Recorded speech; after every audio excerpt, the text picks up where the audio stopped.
નમસ્કાર વિદ્યાર્થી મિત્રો, હું દિવ્યેશ વઘાસિયા ઓશિયન કોચિંગ ક્લાસીસમાં તમારું સ્વાગત કરું છું. આજે આપણે જોવાના છીએ ધોરણ 11 સાયન્સ વિષય ગણિત પ્રકરણ નંબર 2 સંબંધ અને વિધેય, જેનો લેક્ચર નંબર 7, જેમાં આપણે જોવાના છીએ સ્વાધ્યાય 2.3 અને આગળના વિડીયો એટલે કે પ્રકરણ 2ના લેક્ચર 1 થી 6 અને આગળનું ચેપ્ટર ગણ એના તમામ લેક્ચર યુટ્યુબમાં ઓશિયન કોચિંગ ક્લાસીસ નામની ચેનલ છે એના પ્લેલિસ્ટમાં તમને ધોરણ 11 મેથ્સમાં જોવા મળશે. તો હજી સુધી તમે મુલાકાત નથી લીધી તો આજે તમે જુઓ. આગળ વધીએ. નીચે પૈકી કયો સંબંધ વિધેય છે? કારણ આપો, અને જો વિધેય હોય તો પ્રદેશ અને વિસ્તાર પણ લખો. ચાલો, આગળના લેક્ચરમાં પણ આપણે સંબંધ પરથી વિધેયની ચર્ચા આપણે કરી છે. કોઈ સંબંધ છે એ વિધેય ક્યારે બનશે? તો જેનો પ્રદેશ છે એનો એક પણ ઘટક બાકી ના રહેવો જોઈએ. બીજી વસ્તુ, પ્રદેશમાંથી એક ઘટક છે એની એક વખત ઇમેજ મળી ગઈ તો બીજી વખત મળવી જોઈએ નહીં.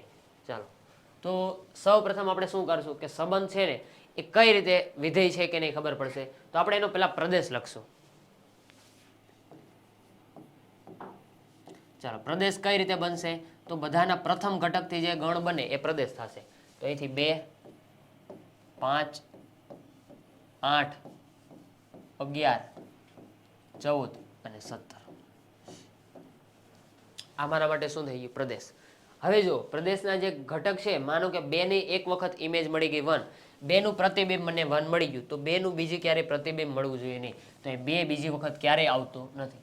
2 નું 1, 5 નું 1, 8 નું 1, 11 નું 1, 14 નું 1, 17 નું 1, આ અચળ વિધેય જેવું છે. તમે અહીંથી કોઈ પણ નંબર આપો એની ઇમેજ તો શું મળશે? 1 જ મળશે. જો અહીંથી કોઈ પણ ઘટક લઈ લો એની ઇમેજ શું છે? 1. તો આ અચળ વિધેય છે એક પ્રકારનું, એટલે વિધેય તો થઈ ગયું.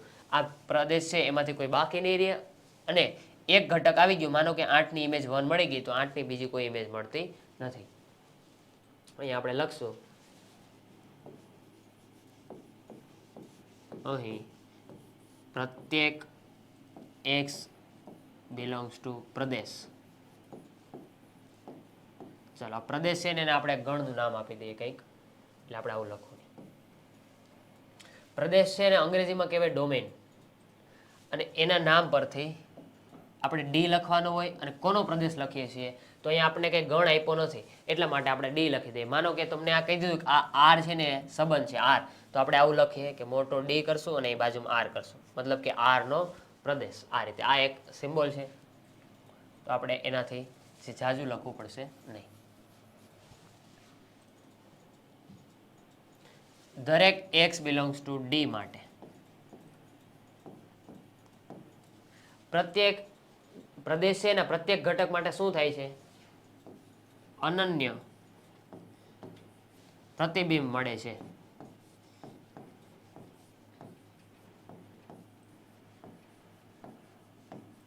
એનો મતલબ શું થઈ ગયો કે આ વિધેય છે, સંબંધ છે, શું થઈ ગયું? વિધેય થઈ ગયું. તેથી સંબંધનું નામ આપ્યું છે નહીં. તેથી આપેલ સંબંધ વિધેય છે. વિધેય છે. ચાલો, હવે જો આપણે કીધું જો વિધેય હોય તો પ્રદેશ અને વિસ્તાર પણ શોધો. હવે આ વિધેય તો થઈ ગયું એટલે પ્રદેશ તો આપણને મળી ગયો. ચાલો, પ્રદેશ આપણે એ લખ્યો છે એ જ લખી નાખીએ. પ્રદેશ આપણે બીજી વખત લખવાની જરૂર નથી, એટલે પ્રદેશ તરીકે હું માત્ર કહી દઉં છું ડી. ડી શું છે? જે મેં એ નામ આપી દીધું. હવે આપણે લખશું વિસ્તાર. વિસ્તાર આપણે તો જ લખશું જો જે સંબંધ આપ્યો ને વિધેય હોય તો.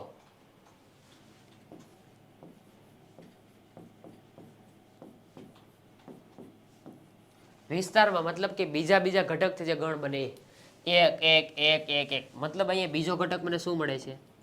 1. તો કહેવાનો મતલબ શું થઈ ગયો કે આ દરેક છે ને એની ઇમેજ તમને 1 જ મળે છે. તો આ વિધેય છે ને એ અચળ વિધેય છે. એ તમે લખવું હોય તો આગળ લખી શકો કે આપેલ વિધેય અચળ વિધેય છે, એવું લખવું હોય તો તમે લખી શકો. આગળ વધીએ. ચાલો, અહીંયા આપણે પહેલા શું લખશું? પ્રદેશ લખી લઈએ કે જે પ્રથમ ઘટકથી બને છે. અહીંયા ફરીથી આપણે પ્રદેશને ડી નામ આપી દઈએ.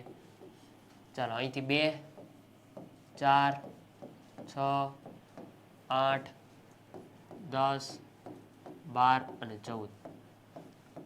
પ્રથમ ઘટક છે.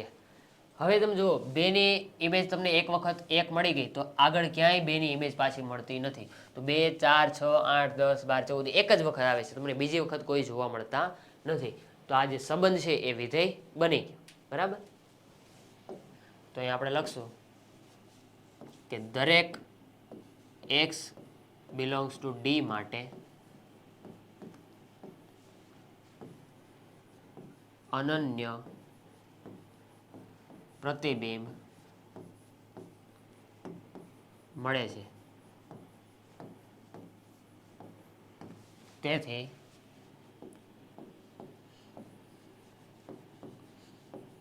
આપેલ સંબંધ વિધેય છે. જો વિધેય હોય તો આપણે પ્રદેશ અને વિસ્તાર લખવો પડશે.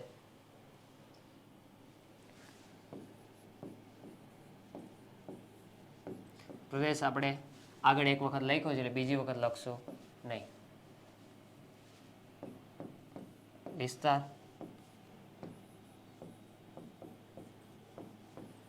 વિસ્તારમાં તમને શું મળે છે? જો બીજા ઘટકથી બનતો ગણ 1, 2, 3, 4, 5, 6, 7 અડધું થાય છે બધામાં. તો 1, 2, 3, 4, 5, 6 અને 7 સુધી જાય છે. તો આ આપણા માટે શું થઈ ગયું? વિસ્તાર. ક્લિયર છે? આગળ વધીએ. ચાલો અહીંયા વિધેય છે કે નહીં, જો ને વિધેય હોય તો આપણે સંબંધ વિધેય છે તો વિસ્તાર પણ ગોતીશું. તો પહેલા જ આપણે પ્રદેશ જ લખીશું અને નામ આપી દઈશું ડી. પ્રદેશ 1, 1, 2 તો 1 અને 2 જ લખીશું. હવે તમે એ ધ્યાનથી જોઈશો તો તમને જોવા મળશે કે એકની તમને એક વખત 3 ઇમેજ મળી ગઈ તો બીજી વખત એકની કોઈ ઇમેજ મળવી જોઈએ નહીં. તો અહીંયા એકની તમે 5 ઇમેજ મળે છે. જો અથવા આને તમારે આકૃતિથી સમજવું હોય, કિરણ આકૃતિથી, તો સમજી શકાય. અહીંયા તમારી પાસે છે 1 અને 2 ઇમેજ તરીકે આવશે 3, 5, 5. એકની ઇમેજ તમને શું મળે છે? 3. એકની 5, 2ની 5. સોરી,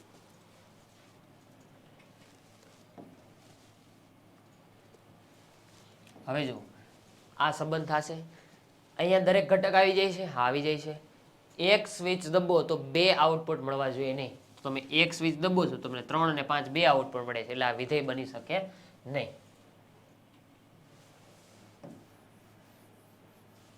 તો અહીંયા આપણે લખી દઈશું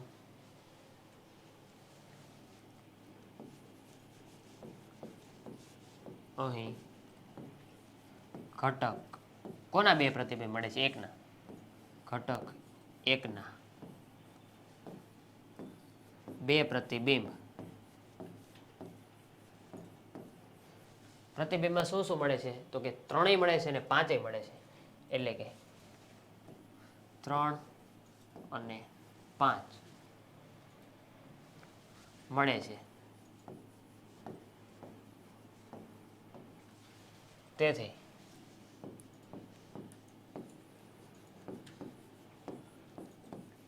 આપેલ સંબંધ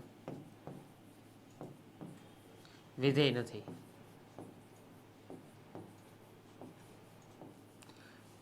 વિધેય નથી એટલે આપણે વિસ્તાર શોધવાની જરૂર નથી. આગળ વધીએ. ચાલો અહીંયા પ્રદેશ અને વિસ્તાર શોધવા વિધેય છે એ આપી જ દીધું છે. આગળ આપણે જોઈએ આવું જોયું હતું. જો f of x equal to x, આનું નામ હતું માનાંક વિધેય. માનાંક. આની વ્યાખ્યા એ રીતે હતી કે અંદર ચાહે કંઈ પણ હોય એ જ્યારે બહાર નીકળશે ત્યારે હંમેશા શું હશે? ધન. એટલે અંદર માઇનસ નિશાની હોય તો પણ એ બહાર ધન થઈ જશે અને અંદર ધન છે તો એ ધનનું ધન જ રહેશે. એનો મતલબ એવો કે આમાં જો કોઈ પણ નંબર છે ને એ 0 કે 0 કરતાં મોટો જ મળતો હતો. જો અહીંયા હું તમને એવું કહું કે -25 એનું માનાંક લેતા એટલે શું થતું હતું? 25. આ ઓછામાં ઓછું શું થઈ શકે? 0 થઈ શકે. પણ આ માનાંકમાંથી કોઈ સંખ્યા કોઈ દી ઋણ તો થવાની નથી. એટલે કે આ છે 0 થી લઈને અનંત સુધી જતું હતું. આગળ જો માઇનસ નિશાની આવી ગઈ. તો કહેવાનો મતલબ એવો કે જ્યારે માનાંકની બહાર ધન સંખ્યા નીકળતી હતી અને એ માઇનસ પાછું અહીંયા ચોંટાડી દો એટલે ધન છે ને બધું ઋણમાં ફેરવાઈ જશે. એનો મતલબ કે આ બધી ધન સંખ્યા છે ને એ બધી આ બાજુ આવી જશે, એટલે આ ઋણ અનંતથી લઈને તમને 0 સુધીનું બધું મળી શકે. ક્લિયર? હવે આને વ્યવસ્થિત રીતે લખી લઈએ. ચાલો, પ્રદેશ. પ્રદેશ મતલબ શું? કે વાસ્તવિક સંખ્યા જેટલી છે એમાંથી કોઈ સંખ્યાને અહીંયા વ્યાખ્યાયિત થવામાં તકલીફ છે નહીં. તકલીફ ક્યાં આવશે? છેદ આવશે, વર્ગમૂળ આવશે ત્યાં. તો અહીંયા આપણે પ્રદેશ તરીકે તો આખે આખો આર આવી જશે. તો એ લખી દઈએ કે પ્રદેશ બરાબર આર. કોઈ પણ વાસ્તવિક સંખ્યા એવી નથી કે જેની વેલ્યુ તમે કહી ના શકો, બધી વેલ્યુ કહી શકો. હવે આપણે લખીએ વિસ્તાર. વિસ્તાર શું આવશે? જો આ જે છે એ તો હંમેશા કેવું રહેવાનું છે? ધન જ રહેવાનું છે. હવે ધન સંખ્યા છે 1 2 3 4 5 એ બધી, એને આગળ પાછી માઇનસ લગાડી દો એટલે એ બધું આ બાજુ આવતું રહે. -1 -2 -3 એટલે બધું ઋણ. તો 0 અમાય આવશે. હવે 0 છે ને એક એવી સંખ્યા છે એની આગળ પ્લસ કરો ને તો એનો મતલબ 0, અને 0 આગળ માઇનસ કરો ને એનો મતલબ એ 0. એટલા જ માટે કે સંખ્યા રેખા છે ને એની એક્ઝેક્ટલી વચ્ચે 0 આવે. પ્લસ વાળું બધું આ બાજુ, માઇનસ વાળું બધું આ બાજુ. તો 0 માનાંકમાં પણ આવશે અને માનાંકની આગળ માઇનસ સાઇન કરી દો તોય 0 આવશે. તો આનો વિસ્તાર એટલે અહીંયા સંખ્યા કેવી કેવી મળી શકશે? તો ઋણ છે એ તો અનંત સુધી આવશે, એટલે કે -ઇન્ફાઇનાઇટ સુધી. અહીંયા 0 સુધી તમારો આન્સર આવશે. હવે જો અહીંયા 0 આગળ તમને એમ થાય કે આવો બ્રેકેટ કેમ ન કર્યો? x ની જગ્યાએ 0 લ્યો તો તમને 0 મળે. અને આનો મતલબ શું થાય કે જ્યારે 0 ને ગણવાનો હોય તો ચોરસ કૌંસ કરવાનો, અને નથી ગણવાનો તો ગોળ કૌંસ કરવાનો.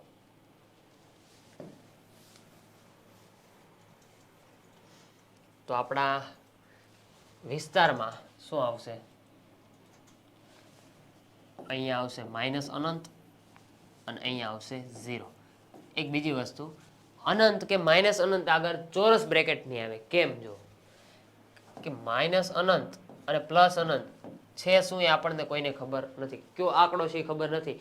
એટલા માટે ને લેવાનો કે નથી લેવાનો પ્રશ્ન જ નહીં આવે. એટલે તમે ક્યારેય આવો બ્રેકેટ કરી શકશો નહીં, અને જો કરો છો તો ખોટું છે. તમે વાસ્તવિક સંખ્યા r છે એને તમે બીજી આ રીતે પણ લખી શકો. r ના લખવું હોય તમે આવું લખી શકો, -અનંત થી +અનંત. આ પણ એક નોટેશન જ છે. તો આ પણ મગજમાં રાખજો. ક્યારેક આપણે આનો પણ યુઝ કરી લેશું. આગળ વધીએ. ચાલો, અહીંયા આવ્યું વર્ગમૂળ. તમને કીધું હતું પ્રદેશ અને વિસ્તાર. અહીંયા વર્ગમૂળ આવ્યું એટલે થોડુંક ચેતવાનું છે. અહીંયા આખે આખો r નથી કહી દેવાનું, કારણ કે વર્ગમૂળ આવ્યું મતલબ કે આ જે ક્વોન્ટિટી છે એ હંમેશા ધન રહેવી જોઈએ, કારણ કે ઋણ સંખ્યાનું વર્ગમૂળ નીકળશે નહીં. તો આને ધનનો મતલબ શું થાય? આ જે એને ધન રાખવું હોય તો આ >0 બનાવવાનું છે. આ મતલબ છે એનો. ચાલો જોઈએ. પ્રદેશ છે તો પહેલા આપણે અહીંયા x આપણે શું લઈ શકીએ અથવા શું ના લઈ શકીએ જુઓ. તો x છે તમારો 9 - x². આ વર્ગમૂળની અંદર બેઠું છે એ હંમેશા કેવું રહેવું જોઈએ? ધન. ધનનો મતલબ 0 હોય તો ચાલે અથવા 0 કરતાં મોટું. ચાલો, -x² છે એને પહેલી બાજુ લઈ જાઓ એટલે શું થાય? x². અને જ્યારે તમે x² છે કે બંને સાઈડ વર્ગવાળી ટર્મ હોય એનું જ્યારે વર્ગમૂળ કાઢો છો તો માનાંક એન્ટર થશે. અહીંયા વર્ગમૂળ થશે 3 અને અહીંયા આવશે આ ના સમજ પડી? જો સમજ. 9x અને વર્ગ. x છે ને એનો વર્ગ છે ને એ 9 થી વધવો જોઈએ નહીં. તો અહીંયા જો તમારી પાસે સંખ્યા રેખા છે, અહીંયા ક્યાંક -3 હોય, અહીંયા 0 હોય, અહીંયા 3 હોય. હવે જો તમે 3 લ્યો તો 3 નો વર્ગ શું થાય? 9. અહીંયા ઇક્વલ ટુની સાઇન છે એટલે ચાલે. -3 લ્યો એનો વર્ગ શું થાય? તો કે એ પણ 9 જ થશે, ઇક્વલ ટુ સાઇન છે એટલે ચાલે. અહીંથી કોઈક 0 ને 3 ની વચ્ચેની એક સંખ્યા લ્યો તો 1. 1 નો વર્ગ શું થાય? 1. 9 કરતાં ઓછો છે ચાલે. પણ જેવું તમે 3 કરતાં આગળ જાશો, 3.1 પણ લેશો ને તો એનો વર્ગ છે ને 9 કરતાં વધી જવાનો છે. 9 કરતાં ઓછો રહેશે ને 3 ની આ બાજુ તો જઈ શકશો નહીં. એ જ રીતે -3 ની આ બાજુ ચાલો -4 આવે, -4 નો વર્ગ કરો 16 થાય. તો 9 કરતાં નાનો રહેશે નહીં. એનો મતલબ એવો કે આ સંખ્યા છે ને તમારી આ -3 અને 3 ની વચ્ચે રહેવી જોઈએ. તો આ શું બતાવે છે? માનાંક શું બતાવે છે? કે આ સંખ્યા છે -3 અને કોની વચ્ચે રહેશે? 3 ની વચ્ચે. તો આપણા માટે આ શું થઈ ગયું? પ્રદેશ થઈ ગયું. કે આપણી સંખ્યા છે ને -3 કરતાં મોટી લઈ શકો, 3 થી નાની લઈ શકો, નહીતર આ વ્યાખ્યાયિત નહીં થઈ. ચેક કરો જો અહીંયા તમારે 4 લેવું હોય તો 9 માઇનસ 4 નો વર્ગ 16, અને 9 માંથી 16 કરો એટલે માઇનસ આન્સર આવે, પણ વર્ગમૂળની અંદર તો માઇનસ તમે લખી ના શકો. -3 ની પેલી બાજુ લ્યો તો -4 લ્યો તો -4 નો વર્ગ 16 આવે, અને 9 માંથી 16 જાય તો એ પણ માઇનસ થાય, એ પણ વ્યાખ્યાયિત ન થાય. એટલા માટે -3 ની તમે પેલી સાઈડ નહીં જઈ શકો, 3 ની તમે આ સાઈડ નહીં જઈ શકો. એટલે x ની મને બાઉન્ડ્રી મળી ગઈ, આટલા વિસ્તારમાં જ આપણું વિધેય છે ને વ્યાખ્યાયિત છે. તો આપણા માટે પ્રદેશ શું થઈ ગયો? જો પ્રદેશ તરીકે તમે સીધે સીધું I લખી શકો, અથવા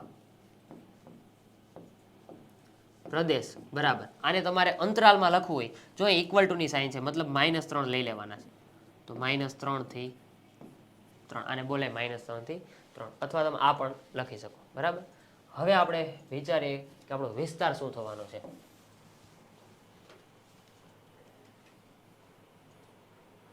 વિસ્તાર મતલબ કે આ સંખ્યા છે એ તમે કોની વચ્ચે રહેવાની છે, અથવા આની વેલ્યુ શું શું મળી શકે.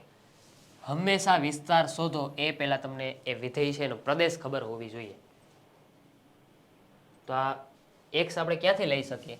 તો કે x તમે -3 થી 3 સુધી લઈ શકો. હવે શું કરવાનું?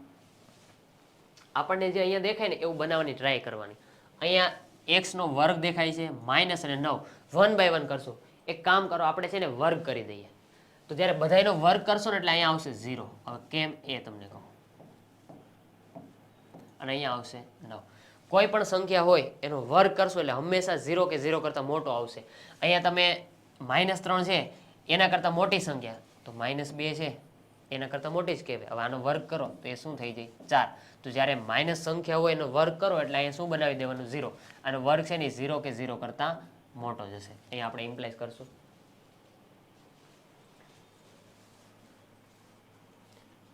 હવે શું ઘટે છે? હવે છે અહીંયા આગળ માઇનસ ઘટે છે. એક કામ કરીએ, માઇનસથી ગુણાકાર કરીએ. બીજી વસ્તુ કે જ્યારે તમે અસમતા હોય, અસમતા મતલબ બરાબરની નિશાની હોય નહીં, અને તમે કોઈ માઇનસથી ગુણાકાર કરો છો એટલે અસમતા બદલાઈ જાય. એના આ મતલબ એવો થયો કે 3 છે એ અત્યારે સાચું છે, 3 છે એ 2 કરતાં મોટો છે, પણ જેવું તમે એને માઇનસથી ગુણાકાર કરશો તો ત્યારે પછી આ સાચું નહીં રહે. ત્યાર પછી તમે આ નહીં લખી શકો, કારણ કે -2 છે એ મોટું છે. તો જ્યારે અસમતા હોય એને માઇનસથી ગુણાકાર કરો તો લેસ ધેન ના ગ્રેટર ધેન થઈ જશે. તો આપણે એ ધ્યાન રાખશું.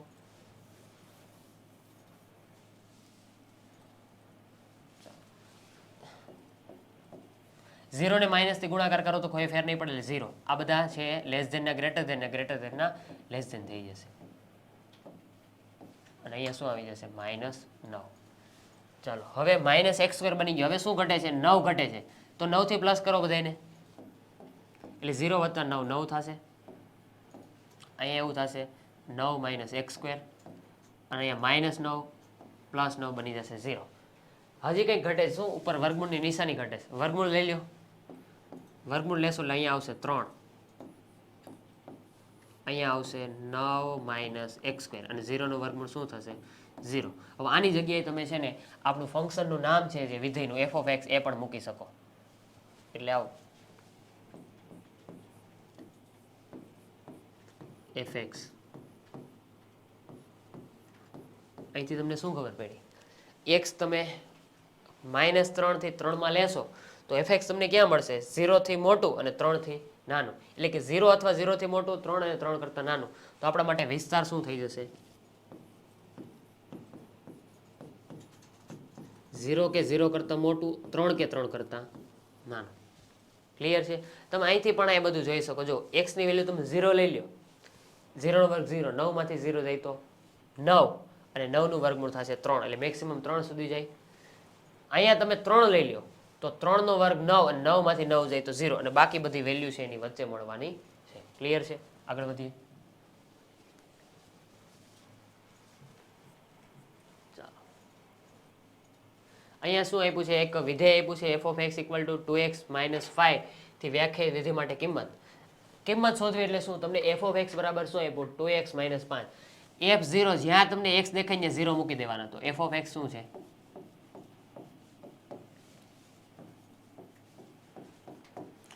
અહીંયા x ની જગ્યાએ 0 મૂકો તો તમને જ્યાં x દેખાય ત્યાં 0 મૂકી દો. અહીંયા 0 મૂકો. x અને 2 ની વચ્ચે ગુણાકાર હતો તો અહીંયા પણ ગુણાકાર થશે. તો 2 અને 0 નો ગુણાકાર 0, અને 0 - 5 શું થઈ ગયું? -5. તો આ કિંમત મળી ગઈ -5. આમાં કાંઈ મોટું નવી છે નહીં. અહીંયા પણ f of 7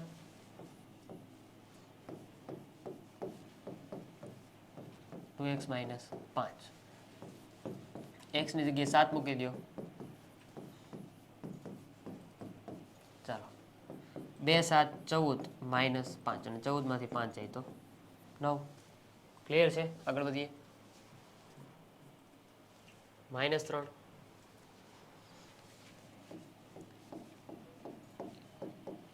2x minus 5. ચાલો હવે x ની જગ્યાએ આપણે મૂકશું -3. ચાલો અહીંયા થશે -6 -6 -5 એટલે -11. આગળ વધીએ. હવે શું છે જોઈએ. અહીંયા એક આપણને સૂત્ર આપ્યું છે તાપમાન માટે, જે સેલ્સિયસ અને ફેરનહીટ હોય એ બંને એકબીજામાં રૂપાંતર કેવું છે. અહીંયા જો આપ્યું છે ફેરનહીટ. તો અહીંયા નીચે જે મૂલ્ય છે એ શોધવાનું છે. આપણા પાસે વિધેય તરીકે આવી ગયું શું 9c/5 + 32. તો t of 0, તો પહેલા t of c શું છે જુઓ 9c/5 + 32. c ની જગ્યાએ શું લઈ લો 0 લઈ લો. તો જ્યાં તમને c દેખાય 0 મૂકી દો.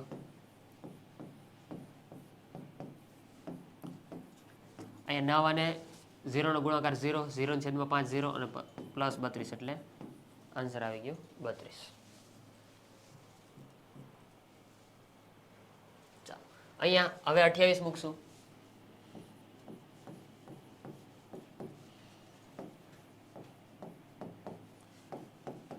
ચાલો c ની જગ્યાએ આપણે 28 મૂકો તો t 28 = 9 28 5 + 32. ચાલો આની વેલ્યુ શોધવી છે. હવે જુઓ 9 × 28/5 પોઈન્ટમાં આન્સર આવશે. એક કામ કરાય, અહીંયા 5 થી ભાગાકાર ન કરાય, 2 થી ગુણાકાર કરાય. આવી કેમ ખબર પડે? તો જુઓ 5 દુ 10 થાય અને છેદમાં જ્યારે 10 100 1000 હોય તો ભાગાકાર કરવાનો હોય, ખાલી સીધા પોઈન્ટ મૂકવાનો હોય. તો નીચે થઈ ગયું 5 દુ 10, ઉપર થઈ ગયું 28 દુ 56 અને 9 6 54 નો 4 વધી 5 9 5 45 ને 5 50 અને પોઈન્ટ કાપી લો એટલે આનો આન્સર આવી જાય 50.4. 50.4 વત્તા 32 અને આનો તમે જ્યારે સમ કરશો તો 5 ને 3 8 2.4 તો 82.4 છે આનો આન્સર બનશે. તો આવી સ્માર્ટ કેલ્ક્યુલેશન છે એ તમારે શીખી લેવાની. આગળ વધીએ. -10 મૂકશું.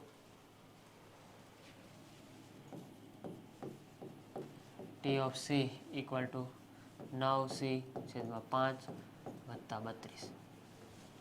ચાલો હવે મૂકીએ આપણે -10 9 -10/5 + 32. ચાલો અહીંયા છેદ ઉડાડીએ. અહીંયા 5 અને 10 નો ઉડશે એટલે 5 2 10. બરાબર.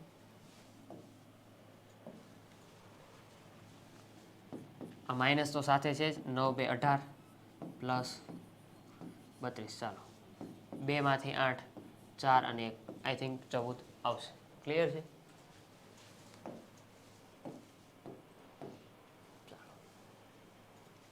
હવે શું કીધું છે? જો t of c = 212 હોય તો c ની વેલ્યુ શોધો. હવે અહીંયા જો આ છે અલગ દાખલો છે એક. તમને પહેલા t of c = શું છે એ લખી લઈએ 9c/5 + 32. હવે તમને કીધું t of c છે ને 212 છે, તો આની જગ્યાએ આપણે શું મૂકવાનું છે 212 અને બાકી બધું આગળ વધારવાનું છે.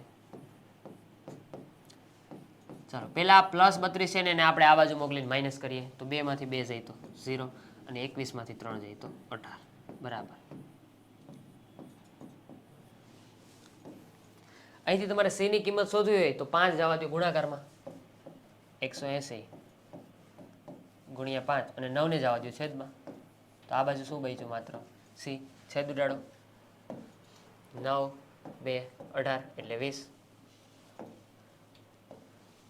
20 × 5 = 100 100 બરાબર સી. તો અમારા સી તરીકે આન્સર શું મળી ગયો? 100. આ આપણો આન્સર થઈ ગયો. આગળ વધીએ. ચાલો હવે પાછા આપણે દાખલા આવ્યા વિધેયના વિસ્તાર શોધો. ચાલો વિસ્તાર f of x equal to 2 minus 3x. હવે જો એ કન્ડિશન શું છે? x એ તમારે ક્યાંથી લેવાનો છે? r માંથી, મતલબ વાસ્તવિક સંખ્યા. અને બીજી કન્ડિશન x છે ની ધન લેવાનો છે. આખે આખું r નહીં ચાલે. ધન મતલબ 0 કરતાંય મોટું. હવેનો વિસ્તાર શું થાય? જ્યારે આવું હોય ને ત્યારે આપણે શું કરશું? આપણો પ્રદેશ શું છે પહેલા એ જુઓ. પ્રદેશ છે x બિલોંગ્સ ટુ r છે ને x ગ્રેટર ધેન 0 લે ત્યાંથી આપણે શરૂઆત કરાય. x છે ને 0 કરતા મોટું. આવી આપણે x ઉપર કન્ડિશન છે. હવે શું કરાય? આવું છે ને બનાવાય. જુઓ મને x ના ગુણાકારમાં 3 દેખાય છે. એક કામ કરું, બે સાઈડ -3 થી ગુણાકાર કરું તો અહીંયા આવશે 3x અને 0 થી 3 થી ગુણાકાર કરો તો એટલું જ આવશે. હવે શું દેખાય છે? અહીંયા માઇનસ સાઇન દેખાય છે. હમણાં આપણે આગળ જોયું હતું કે અસમતા હોય, ઇનઇક્વાલિટી હોય એને માઇનસથી તમે ગુણાકાર કરો ને એટલે ચેન્જ થઈ જાય, લેસ ધેન ગ્રેટર ધેન બની જાય. તો અહીંયા કામ કરો, અહીંયા -3x કરી દો અને 0 નો માઇનસથી ગુણાકાર શું થાય? 0 જ થાય. હવે 2 દેખાય છે, મતલબ 2 પ્લસ કરી દો, 2 એડ કરી દો. 2 માઇનસ 3x અને 0 માં 2 એડ કરો તો 2. અને આ આપણું શું થઈ ગયું? fx થઈ ગયું ને. આ શું થઈ ગયું? fx જ હતું. અહીં લખી દો fx. આનો મતલબ શું થાય કે x તમે જ્યારે 0 કરતા મોટો લેશો તો fx હંમેશા 2 કરતા નાનો જ મળશે. તો આપણા વિસ્તારમાં શું આવશે? જુઓ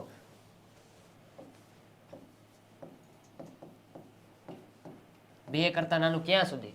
ત્યાં કોઈ બાઉન્ડ્રી નથી, પણ આ બાજુ બાઉન્ડ્રી છે કે 2 ને વટવાનું નથી. અને બીજું જો 2 ને લેવાનું પણ નથી, એટલે ત્યાં છે આપણે ચોરસ કૌંસ નહીં કરીએ.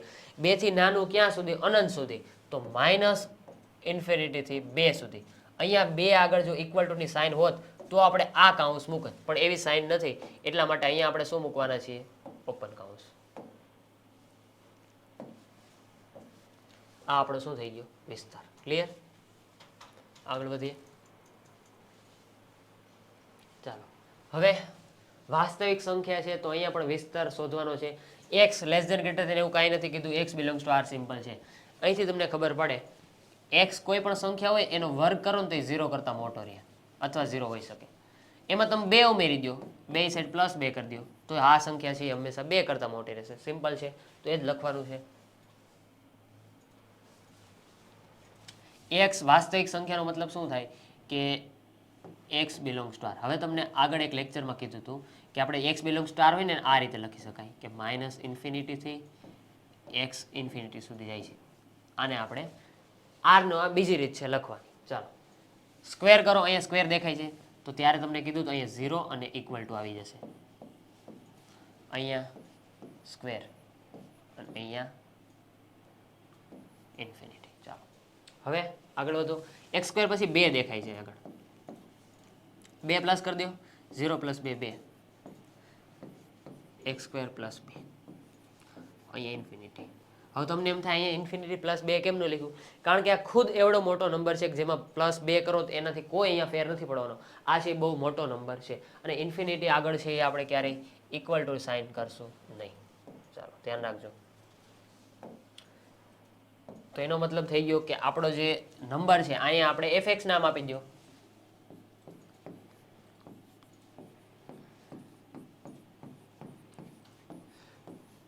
તો આપણો વિસ્તાર શું થવાનો? x છે તમે r માંથી લેશો વાસ્તવિક સંખ્યા ત્યારે આપણું fx છે ને 2 કે 2 કરતા મોટું જ રહેશે. કદાચ આ મિનિમમ વેલ્યુ આની શું પોસિબલ છે? 0 થઈ જશે ને તોય +2 થઈ જવાય. બાકી આ સેજ પણ 0.1 થશે એટલે આ 2.1 થઈ જશે. એનો મતલબ કે 2 કે 2 કરતા મોટી જ સંખ્યા મળશે. તો વિસ્તાર તરીકે આપણે શું મળ્યું? જુઓ 2 આગળ જો ઇક્વલ ટુ ની સાઇન છે ત્યાં ક્લોઝ બ્રેકેટ કરશું અને આ સાઈડ અનંત સુધી. ક્લિયર? ઇન્ફાઇનાઇટ આગળ ક્યારેય ઇક્વલ ટુ ની સાઇન નહીં આવે, એ આપણે ધ્યાન રાખશું. ચાલો અહીંયા વિસ્તાર શોધો. ચાલો f of x equal to x વાસ્તવિક સંખ્યા. આ જો તદેવ વિધિ છે. x ની વેલ્યુ શું? x તમે લેશો ક્યાંથી? વાસ્તવિક સંખ્યા. મળે છે શું? વાસ્તવિક સંખ્યા. તો આનો પ્રદેશ અને વિસ્તાર જે કે બધું શું છે? r. તો અહીંયા તો કંઈ લખવાની જરૂર નથી, અથવા તમારે લખવું હોય તો લખી શકાય. કે આપણો એક્સ છે એ કઈ રીતે છે જુઓ, એક્સ બિલોંગ્સ ટુ આર. આનો મતલબ શું થાય કે એક્સ છે માઇનસ અનંતથી પ્લસ અનંત છે, પણ એક્સ તો શું છે આપણું એફ ઓફ એક્સ.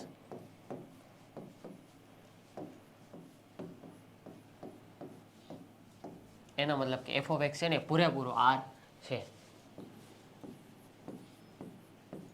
વિસ્તાર બરાબર વાસ્તવિક સંખ્યાનો ગણ આર. આગળ વધીએ. તમારી સમક્ષ છે ocean coaching classes. Play store પર એમની એપ્લિકેશન છે ocean coaching classes play store પર. ત્યાં તેમાં જોવા મળશે તમને ધોરણ 3 થી 12 માટે બધા જ વિષયનું સમજૂતી, સ્વાધ્યાય, સ્વ અધ્યયન પોથી, ગાલા સ્વાધ્યાય પોથી, પ્રશ્ન બેંક, અસાઇનમેન્ટ, પ્રશ્નપત્ર ને બીજું ઘણું બધું છે. Thank you for watching. આના આગળના લેક્ચર તમે હજી સુધી નથી જોયા તો યુટ્યુબમાં ઓશિયન કોચિંગ ક્લાસીસ નામની જે ચેનલ છે તેના પ્લેલિસ્ટમાં ધોરણ 11 મેથ્સ નામનું ફોલ્ડર છે, એમાં તમને બધા જ જોવા મળશે. મળીએ છીએ નેક્સ્ટ વિડીયોમાં નવા ટોપિક સાથે. ત્યાં સુધી જય હિન્દ, જય ભારત, જય જય ગરવી ગુજરાત.